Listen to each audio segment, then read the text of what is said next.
Hey budget friends, it's Claudine with Foxy Finances. Welcome or welcome back. I got a new ring light and camera holder, so we're gonna try this out, see how it goes. But today I wanna talk about three different things, or at least three sort of topics, all along the lines of budgeting and finances. So we're gonna go over my expense tracker, which talks about my magic month check, my bill planner for April, and my debt payoff tracker. I'll give an update on that. So let's just get right into it. First of all, I got a magic month paycheck in March because I had 3 paychecks in March. However, because of the way my bills fall, which I can talk about over here, it didn't make sense for me to use one of those paychecks in March as a magic month, because then everything would have been off and I wouldn't have money to pay for the various things where they fall on here. So what I decided to do is use my April 12th paycheck, which is the one I just got last Friday, and make that my magic month, because this is where I got paid just last week. And then my next paycheck will be here on the 26th. And so the way that I did this was I looked at the last paycheck, which was like the 29th of March, and then looked at these two to kind of see like where everything falls. So I used that paycheck for the 29th of March to pay the bills that are here, and then I'll use this one, I'm going to kind of skip, and then this one I'm going to use to pay all of the bills that come for like the first 2 weeks until my next paycheck in May. I'm not sure if that makes sense, but basically I'm not going to use this paycheck to pay anything that's due down here. I'm going to use this one to pay the bills that are due at the beginning of the month. And I sort of switch it. So the early check that I get pays the end of the month bills, and the end of the month paycheck that I get pays the early bills. So I hope that makes sense. But that way I don't have to worry about, if this paycheck is later in the month, paying those bills right away. That's just how I've been doing it. It's kind of like being a half a month ahead, which is what I've said before. I don't know if that's actually what other people would call it, but that's how I think of it. So this check that I just got, is going to be extra, which for me means putting it mostly into savings and or paying off some debt. But there are 3 things that I needed to do because I messed up on my budget, and I'll talk about that. The first thing is I didn't mess this up, but I changed my Canva subscription from the monthly to the annual, and that is going to save me some money over the course of a year. So I just decided to go ahead and do that. I knew that I would have this paycheck coming, so I could pay the full $120. It just hit my credit card, so I'm going to pay that with this check and pay that off immediately. And I've already started my Canva envelope for cash stuffing. So going forward, I'm saving $10 a month. And then by this time next year, I'll have enough to pay this in full and not have to worry about it. But because I just started Canva and I just started saving for it, I didn't have anything to show for it. So fortunately, I can use this to pay it off, and we're good. The next thing was gutters, and we had our gutters cleaned last month, and I did not budget anything for that because I totally forgot that we would have to do that. So I started a sinking fund for my gutters. So again, this time next year, I'll have the money ready and I won't have to worry about it. But in this case, I put it on the credit card. So I'm going to just pay this off with this check. So this check here, I've got 280 that I'm leaving in the bank for these bills, and the check is $1,500. So, and that's actually after tax. And then I have to figure out how much I want to take out in cash, and I think so this is the mess up. These two, I don't really consider these mess ups. They're just afterthoughts. But the mess up is that I budget usually for my Costco card. And if you've seen any of my videos about cash stuffing, you'll see that I cash stuff for fuel for my car into Costco because I typically get fuel at Costco, and I put it on my Costco credit card.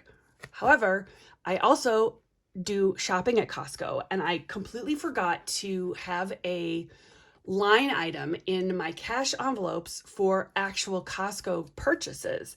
I think I must have been thinking that I would use any overage from the fuel and put the charge on my Costco card and then pay it all off together. But I don't know what I was thinking because I did not budget enough to do that.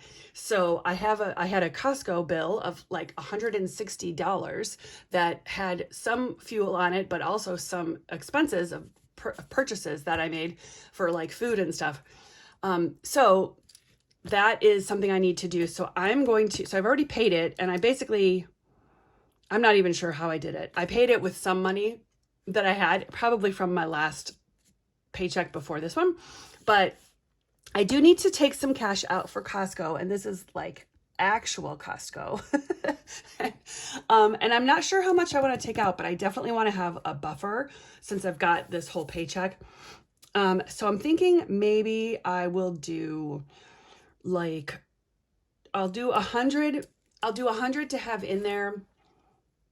Maybe I should do I'm going to do 200, just to kind of put a buffer on my envelope.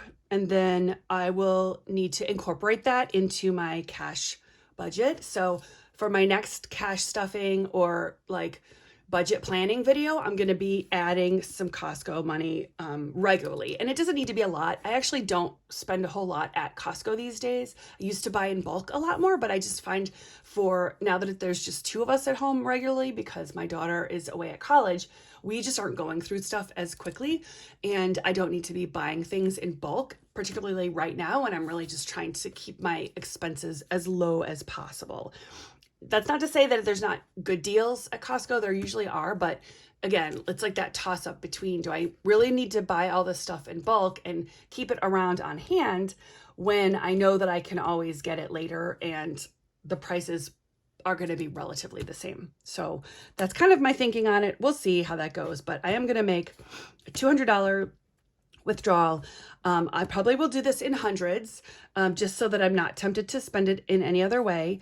I like to keep large bills in my cash envelope when possible, because to me, it's harder to spend $100 bill than it is if I have some 5s or 10s and I'm just like, oh, let me just take this, let me just borrow this, and then it's a whole thing. So that's what we're gonna do. So these are gonna be done. I'm actually gonna do these today as soon as I am done filming, and then this will have to be on Saturday, so whatever day that is, I'm gonna take that out.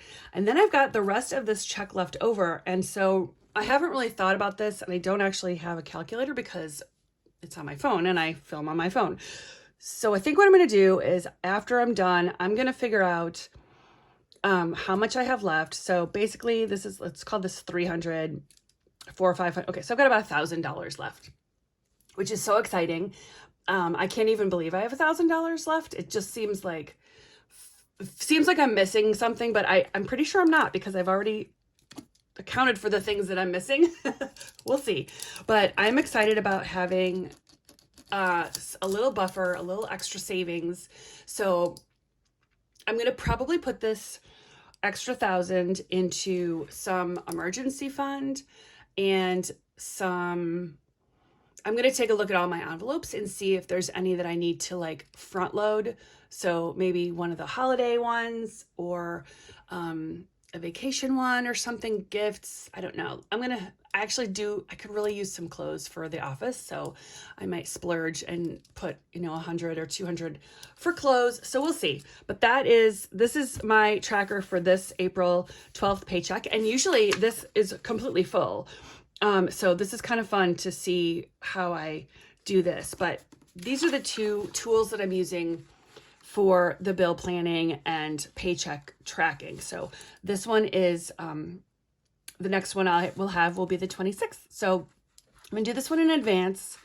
I'll probably film this maybe this week, and then we'll see what happens with this. And hopefully I've accounted for everything, because that's kind of the whole point of this, right? Okay, so there's that. If you have questions about this, feel free to leave a comment down in the comment area. And then this is my debt payoff tracker that I promised an update on. So I started with $18.15 in debt on my Fidelity card. This is my Invisalign. And actually this started, I don't think I mentioned this last time, but this started in like $3,200 or $3,600. So I have been chipping away at this gradually, but I felt like I really wanted to, I'm getting down to the wire. It's due September 30th. And I wanted to make sure that I had a real good visual on how much I need to be putting in, because I feel like I could easily get off track, and I am working a lot of side hustle type things. I want to make sure that I'm putting that money towards this debt. And so I did. I made 2 payments, and these are just a day apart. I paid this one and scheduled this one, but I like to have my payments separated, which probably seems silly. And I don't know, as I'm talking about it, it does kind of seem a little silly, but I like to have things separated because these are 2 different sources of income, I think. I'm not entirely sure what they are at this point. That's probably what I should put here in the notes, but I didn't, because now I don't know, it's been too long. But I feel like I just wanted to keep it separate so I can see incrementally how much I'm adding. So what I did was I put the date, how much I paid, and then what the new balance is. So we started at $18.15, now we're at $16.05, and then I went down to $14.40. And since I set these up together, I started to color this in, then I was like, wait, you're gonna make a video. So let everybody see it. Whoops. So yeah, so this is gonna be, just as a reminder, this is where I'm at on the balance. So as I get higher and higher up, it means I have less until I reach my goal. So I'm at $14.40, which is like $14.50 essentially. So I'm gonna just color in all of this. I suppose that when I started this, I could have put in the round part at the bottom, but I didn't. I didn't think about that till just now. So that's all right. We'll just color it in now. I'm going to speed up this video so you don't have to watch this boring part.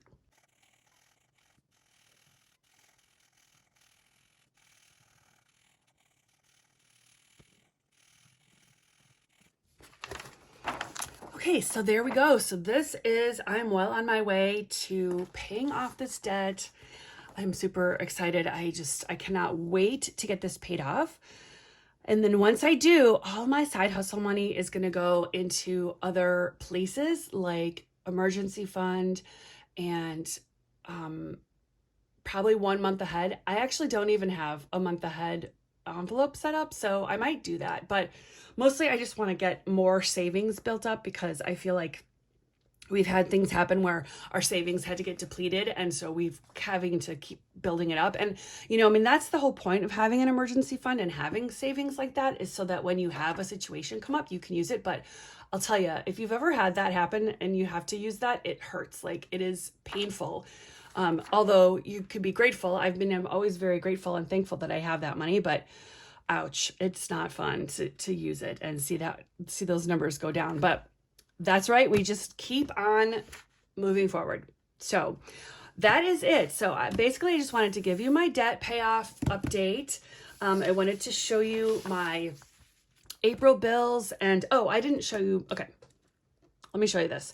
So the way that I did this was I wrote down all my bills, and then everything that's in red is what is going on the credit card, because I do have some bills auto drafted, I guess, to my credit card, which is probably, that's not the right way to say it, but I think you know what I mean. This actually came out on the 15th, but all of these go, so really I've paid all the blue ones, which are manual payments, except for escrow, which is not escrow. This is just what I call escrow, is savings for property taxes and homeowners insurance. But we used to escrow it, and then we refinanced. And so escrow, if you're not sure what that means, when you escrow something like your property taxes with your mortgage, they include the price of your property tax and your homeowner's insurance with your mortgage payment. And so you don't have to you don't have to save separately for that. And you don't actually have to pay those. The mortgage company pays it for you because you've paid into it. But so we used to do the escrow, but now we don't. Now we just pay those by ourselves. And so I realized very quickly that I would need to have a sinking fund for those two things because it's a lot of money. So anyway, this will get paid and then I'll cross that off. But I don't, this is what this means is this is like savings of when I take accounting of it on the paycheck and save it for the property taxes and the homeowner's insurance. This one is very flexible. So just kind of like whenever, I probably would move this down technically because the payday is here. So that's how that's going to work. But everything else looks right on track. So there we are. Magic month. So excited about this $1,000. If you have any thoughts about what you would do with an extra, so to speak, $1,000, leave a comment for me because I'd love to hear what you would do. Or if you have an opinion about what you think I should do, I would love to hear that too. I will say I am not going to put it towards this debt. It's very tempting to put that towards this debt. I am going to probably put it into savings. And so if I get down to the date when it's due and I didn't make enough to pay it off, I will probably use some of that $1,000 in my savings. But my goal is to be able to hustle hard and get this paid off on my own. So we're going to try. That's what we're doing. So thank you so much for watching. I really appreciate you being here. I would love it if you'd say hi in the comments, and I'll see you in the next one.